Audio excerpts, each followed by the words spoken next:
Hello and welcome to Future Self Dreaming. My name is Carlos Kukulkan. In today's presentation, I want to share a little of my personal history leading up to being introduced to the work of The Rational Male book series by Rollo Tomassi, as well as look at how we have adopted various strategies and mental frameworks that we utilize in our interactions and relating with the opposite sex. If you do a deep dive into the study of neuro-linguistic programming, you'll find that it is essentially the study of how human beings communicate within their own mind and body and how this conveys into the external world through our communication with others. This understanding of how we communicate with one another can be used to successfully influence others. This is why NLP has been implemented by many salespeople all over the world who utilize the knowledge of NLP to leverage their sales. Another understanding that neuro-linguistic programming provides leads to the realization that we have strategies for how we do everything in our lives. These strategies we tend to have learned largely through role modeling and replicating those of others. Becoming aware of and understanding how you already do something successfully or unsuccessfully can be utilized to assist us become more competent and efficient at tasks and skills that we implement in our lives, profiting through a multitude of ways in the process. Learning to think outside the boundary conditions or previous limitations and access new resources and ways to do things can lead to more effective results. If we are shown a shortcut to make our strategies more effective, then we can utilize that method again and again. Due to the plasticity of the brain, we're involved in a lifelong process of ongoing learning. Learning how we learn can fast-track this process, particularly by learning to more effectively role model the success of others. NLP at times gets a bad rap because people become concerned with the motivations and the ethics of those who may be implementing NLP techniques. And this is a valid concern, and yet in the same way that a tool is a tool that can be used to heal or harm, NLP is also a tool that may be used in a positive or a negative manner depending on the ethics of those who are utilizing it. Most people use tools for positive and productive functions and rarely for harm. From my personal perspective, it's ideal to create win-win scenarios, benefiting all involved rather than just somebody gaining at somebody else's expense. When I studied NLP, it opened up a new world of possibilities for future career pathways for me. I became fascinated with the psychology of sales, and over the following few years went to work for several large, well-established corporations where I had the opportunity to further my sales knowledge and application. During this time, a book came into my awareness titled The Game by Neil Strauss, this book here. The book documented the author's involvement in what became known as the underground scene of men who became referred to as pickup artists. These pickup artists were employing experiential knowledge about the art of seduction in what became known as game theory. What struck me immediately was how closely the art of seduction mirrored the steps of the sales process that I'd learned much about in corporate sales environments. Although we may sell others products, we also sell them on dreams, ideologies, and largely, in particular within the realm of relating, we sell them ourselves. After reading The Game and the references to other literature on this particular topic, I soon found myself fascinated with the ideas espoused by some of the characters who were within this underground pickup artist scene, who had developed material such as the mystery method and magic bullets. As I researched these ideas and considered the parallels that they had with the sales formulas that I'd learned, I began to reflect on my own success with being attractive to women up until that age of 30 at the time, and began exploring areas that I perhaps wished to enhance or improve.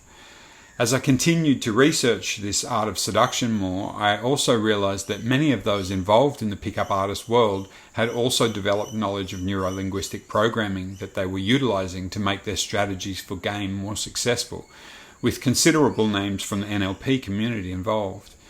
Again, the subject of ethics of these practices and influencing and manipulating others in terms of intimate relating were brought into question.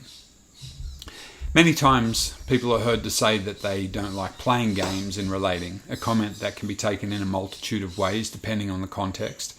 Some people prefer the idea of being as direct as possible as opposed to playing games, so that they know where they stand in relation to the other person and aren't led down the garden path.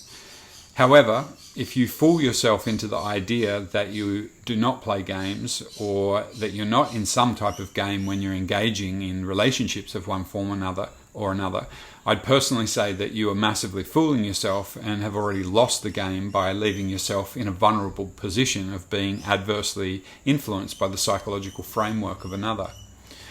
For me, it has been immensely helpful to understand the game that I'm involved in when it comes to intersexual relating.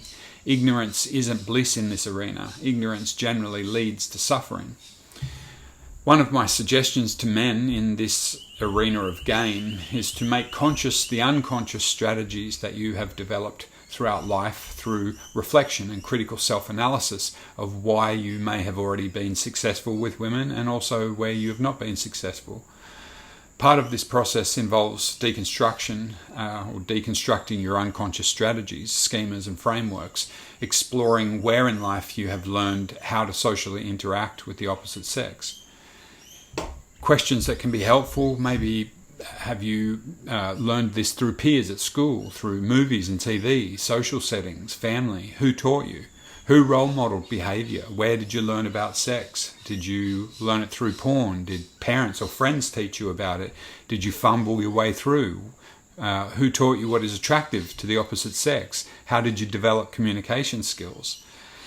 Part of this exploration may lead you to discover that, contrary to popular cultural notions and falsehoods involving the idea that we live in a patriarchal society, that young men are largely conditioned to live in a gynocentric or feminine-orientated model of the world that caters to a female primary agenda. This discovery is part of the process of taking the red pill and deconstructing ideological falsehoods that lead once again to the phases of grief that I've highlighted in earlier presentations, as our models of reality do not match our direct experience of relating, and the childish fantasies about relating that we have constructed come crashing down. After my initial introduction to game material, over the following years as the internet continued to grow in use and application through online forums and social media, many men from all over the world who had become interested in game theory were able to communicate with one another and map their findings about female behaviour and social dynamics through their direct experience of in-field game. In my understanding, these forums were the birthplace of many of the findings that led author Rollo Tomassi to write blog posts about various elements of intersexual relating and behavioural psychology that would later compose the book series known as The Rational Male.